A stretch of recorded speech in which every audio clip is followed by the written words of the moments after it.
Mga kabarangay, itong video ko, huwag niyong kalimutan na mag-share na ito para magkalat ito. Kung sino mang makapanood sa YouTube channel ko, i-share niyo ito. Share niyo para makarating doon sa pagpatupad ng batas natin sa gobyerno. Sana all. Kasi importante ito. Ay, mga kabarangay, itong video ko ngayon, kung sino man makapanood nito sa YouTube ko, tapusin nyo hanggang dulo para ito sa mga senior citizen. Oh my God! Wow! Kasi palabas ko lang yung nalaman ko. Sa dami kasi mga balita, mapanood ko dyan sa cellphone, sa balita, sa mga TV na. Ito, sandali. Kuya, nagdodroga ka ba, kuya? Paano masabi? Tinatanong ko nga, nagdodroga ka.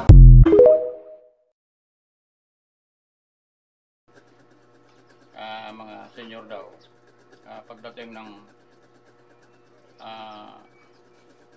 100 years, bigyan rin ng 100K. Sana all. Kasi daw,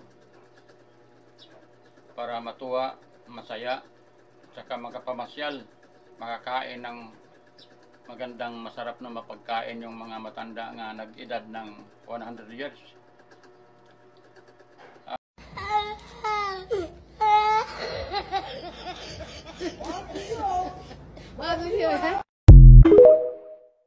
Kayo namang mga nagpalabas ng batas na yan, tama nga kayo. Kasi bihira mo lang makarating yan eh. Huh? Para bang, kumbaga pag-isipin mo, parang ibigay, parang hindi.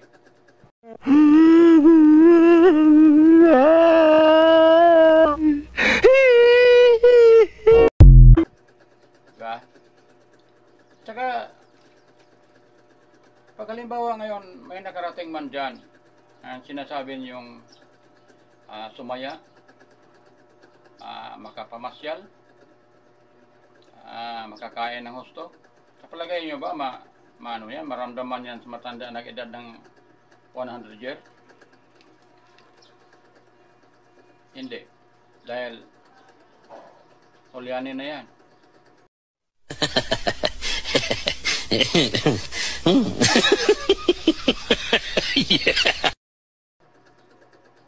Tsaka yung 100K na ibigay sa matanda, ilagay natin. Kasi hindi na talaga yung matanda niyan mismo, hindi na talaga makahawak sa pira niyan. Alam ko yun. Kasi mga magulang ko, nang nag-edad ng 90, wala na. Ulyanin na. 90. 93, 92, ulyanin na sila.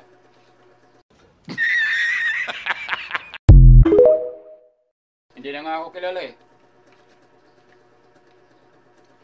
Kaya nasabi ko ngayon na yung pa kayang nag-edad ng 100 years, tapos sabihin nyo na bigyan ang isang nakarating ng 100 years para siya masaya, para siya makamasyal, makakain ng mga masarap na pagkain. Yan yun. Sana all. Yung pag-isip, parang hindi kayo tao nagsasabi.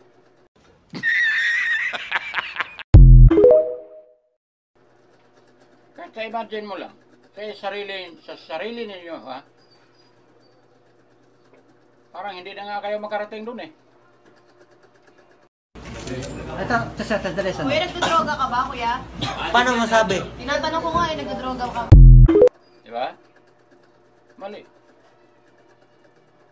Kaya kung sino mga makapanood nitong video na ito, kasi i-post ko talaga to sa YouTube ko, para naman makarating doon sa nagpatupad ng batas na yan.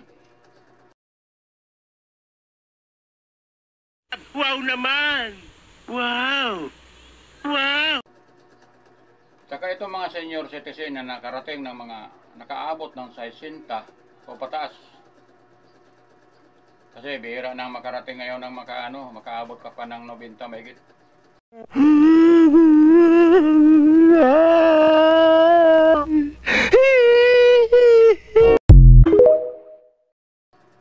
Nobinta, bihira na yan. Parang bilang na yan. Bilang na.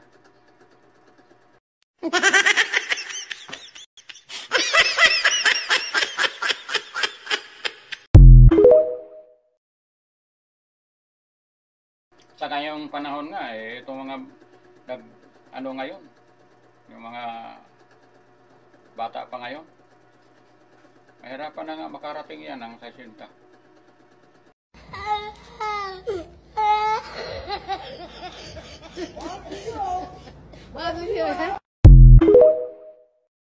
Kasi maraming mga bisyo, puro pasaway, kaya hirap na makarating doon. Abusado na sa katawan. Sana all. Kaya itong masasabi ko, kaya importante ito sa mga na kung di man kayo senior, yung mga magulang ninyo senior na. Kaya Ito, sandali. Kuya, nagdodroga ka ba, kuya? Paano masabi? Tinatanong ko nga nagdodroga ka ba? pakinggan nyo ito. Kasi para ba, kasi ito, inano ko ito para naman sa aming lahat ng mga senior. Ako senior rin ako. Kasi 68 ng edad ko. Pero hindi ako nakakatanggap niyan. Yung sinasabing pensyon sa senior citizen. Asawa ko 64. Panay balik-balik yan doon sa kasi papaluap sana niya makatanggap man lang rin, kaya maganda na lang kasi sa hirap ng buhay, diba? Pero sabihan ka lang na marami daw tao kaya hindi maasikaso. Mali yan Bakit sa probinsya? Sa probinsya, mga senior doon, 60 nakatanggap na. Doon ako. Kaya kung sabihin nyo na sinungaling ako, i-ano nyo ako, isama ko kayo doon. Tingnan natin mga record sa mga senior doon. Hindi ko na lang sasabihin kung saan lugar na yan. Basta sa probinsya. Lahat ng senior, lahat ng tao na maging senior ngayon, nakarehistro yan sa gobyerno. Ito, sandali. Kuya, nagdodroga ka ba, kuya? Paano masabi? Tinatanong ko nga nagdodroga ka ba?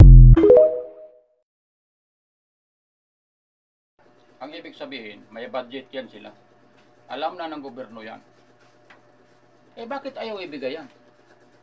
Habang buhay pa yung tao.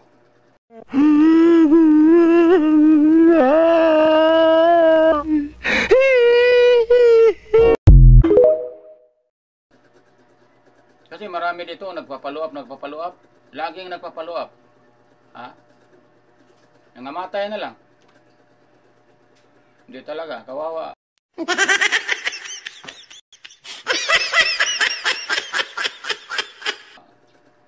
Kawawa ang taong nagpapaluap. Namatay na lang, hindi talaga nakatanggap.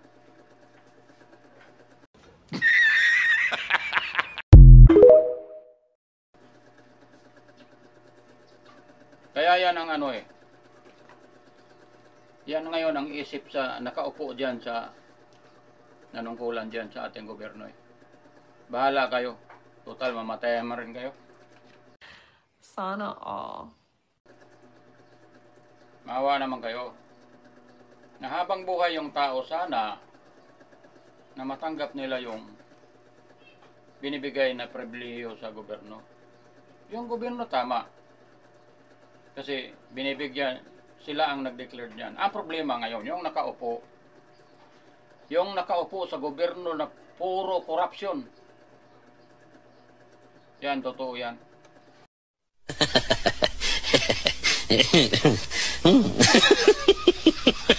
Yeah.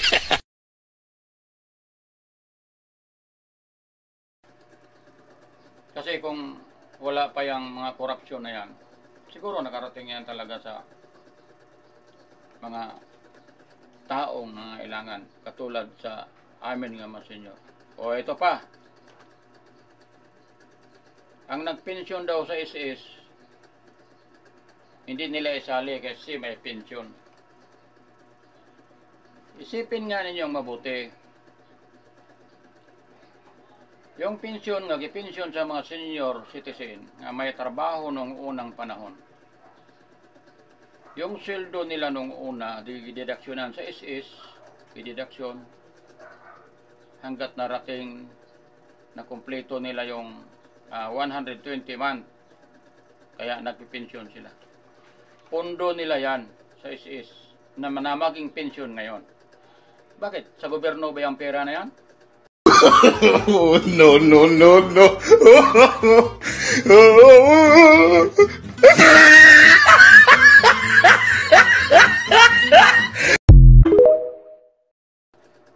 Hindi sa gobyerno yan. Katulad sa akin, nagpipensyon akong konti. Sa gobyerno ba yung pera na lalagay doon sa SS? Nga na maging pensyon ko ngayon? Hindi. Akin yan. Pinaghirapan ko yon. Pinaghirapan namin yan, yung nagpipensyon sa SS. Eh bakit hindi isali sa pribilehiyo ng mga pensioner sa senior citizen? Kahit sino pa man, kahit mayaman man yan, kumo kay dumating siya sa edad ng 60, dapat ibigay yung pribilehiyo na dapat sa mga senior. Hindi kay kumo kay may SS, hindi yan makatanggap. Hirap yan eh.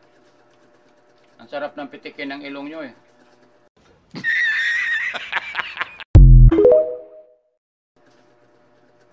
Oh, ito pa.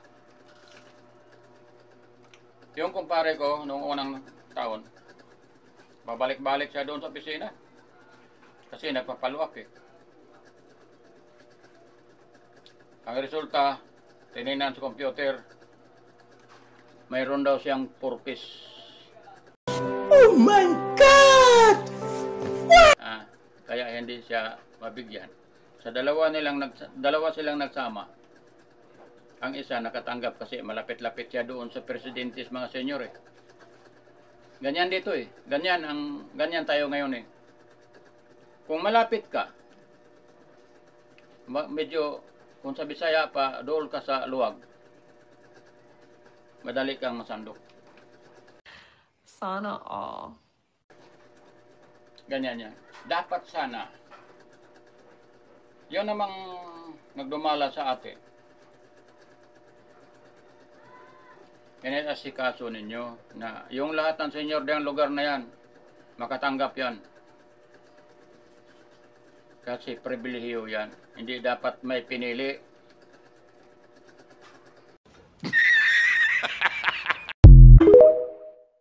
Ngayon, hindi siya nakatanggap kasi may purpose. Ano ba? Hindi, kasali ba yung purpose? Ang purpose sa mga bata yan, para sa pag-aral, panggastos yan.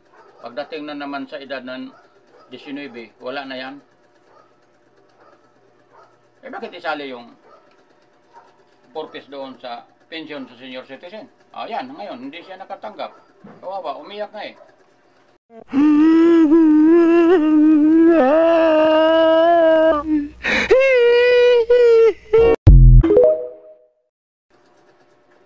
Kaya masakit yan eh. Kaya kung kayo naman, magbabatas sa ating gobyerno, kung sakaling mayroon kayong kasi ang batas sa gobyerno, tama eh. Ang kayo mo lang ang kumbaga, gibaliwalaan nyo lahat yan. Na kung gusto man nga mapasaya pa yung mga senyor, ibigay. Kasi malaking halaga na yan. Sa loob ng 3 buwan makuha nila yung pensyon nila. Ay tag-1,000 na ngayon ang buwan eh. Nakabili ng ginamos na at saka bigas.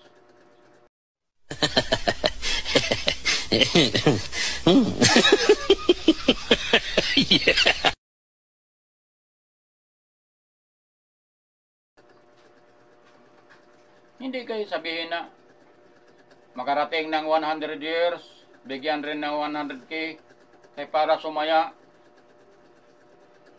makakain ng gusto, na masarap, at saka makapamasyal. Mga tarantado kayo eh.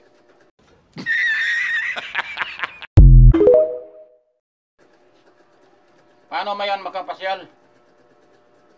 Nga mga matanda nga sa bundok eh, sa probinsya, nakahiga na sa banigyan. Nagpopo na nga yan sa sarwal.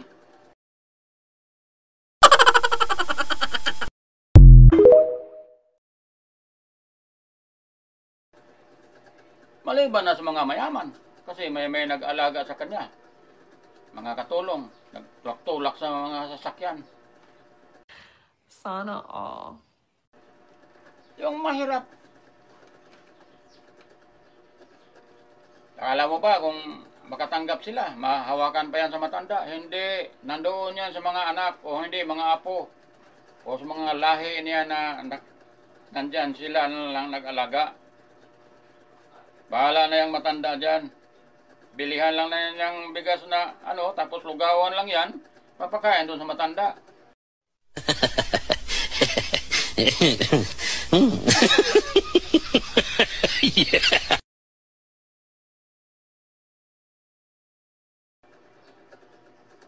Yan yun yung pag-iisip. Habang makaya pa, kung sakali, ibigyan na ninyo. O, ilagay natin. Sa edad ng 60, computin yun. Nga pagdating niya sa 100, 100K na. O, yan ang budgetin ngayon. Pagdating sa 70, ibigay naman doon. O, kung makaabot pa siya ng 80, ibigay na naman doon. Kung magkano. Yung 100 na yon, yun ang hati-hatiin galing sa 60 hanggang 100 years. Para mapakinabangan. Hindi kay doon na pagdating na yung premyo. Tapos sabihin na para makakain ng tama. Kaya sana naman makarating ito sa may makarinig nitong kupos ko. Sana naman aksyonan ninyo. Kaya Sana all.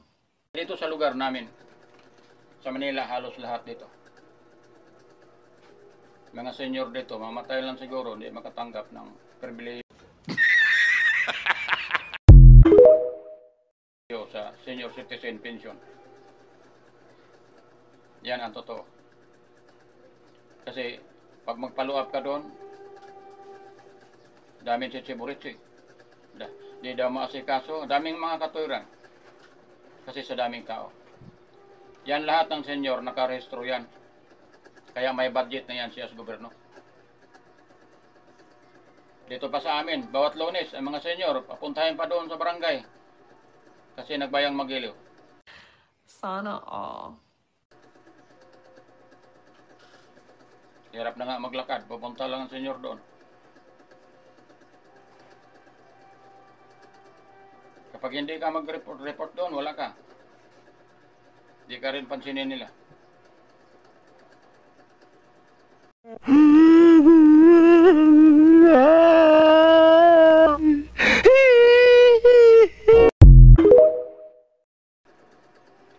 Hirap yun ng tao. Kaya dapat pugunawin na lang ang mundo para pantay-pantay tayong lahat.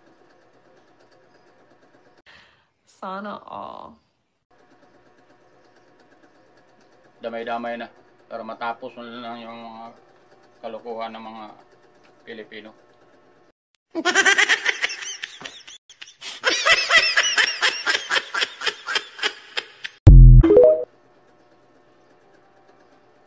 Itong Pilipinas talaga nakapakaano to. Puno ito, puno eh. Pinakamumurahin pero mahal ang bigas. Sa Malaysia, mayaman nga lugar pero mura ang bigas.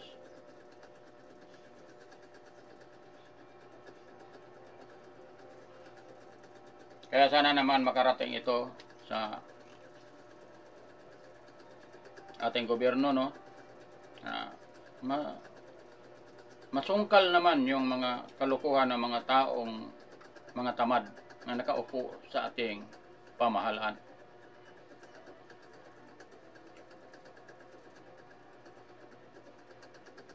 Kasi ako, nagpipensyon nga ako, pero konti lang. Kasi nag-umpisa ako ng pagtrabaho 1972. Ang rate ko noong unang panahon, 8 pesos. Eh magkano malang ang madidaksyon sa SS niyan? Mura lang. Last kung nagtrabaho ng kumpanya sa PNOC, ang rate ko 63. Yun ang pinakalas. Dahil pagpasok ko sa PNOC, Philippine National Oil Company, sa coal mine, sa Malangas Coal Corporation.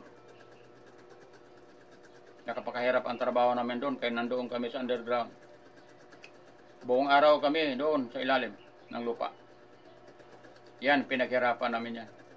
Kung bakit may pensyon ako ngayon. Tapos sabihin niyo hindi kasali. Kasi may SS ako. Salamat nga ako ni Duterte.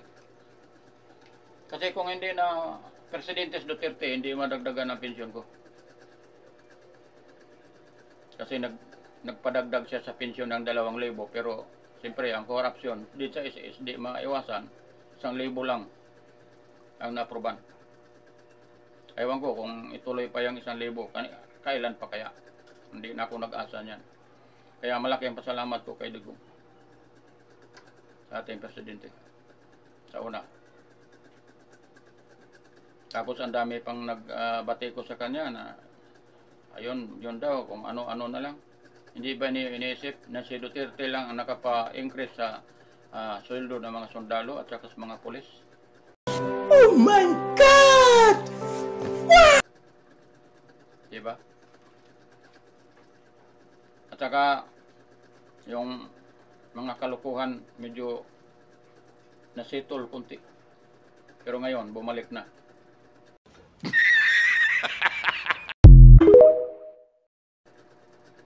Kaya tungkol naman sa pensyon, sa mga senior citizen, sana naman makarating ito sa naggawa ng batas na yan.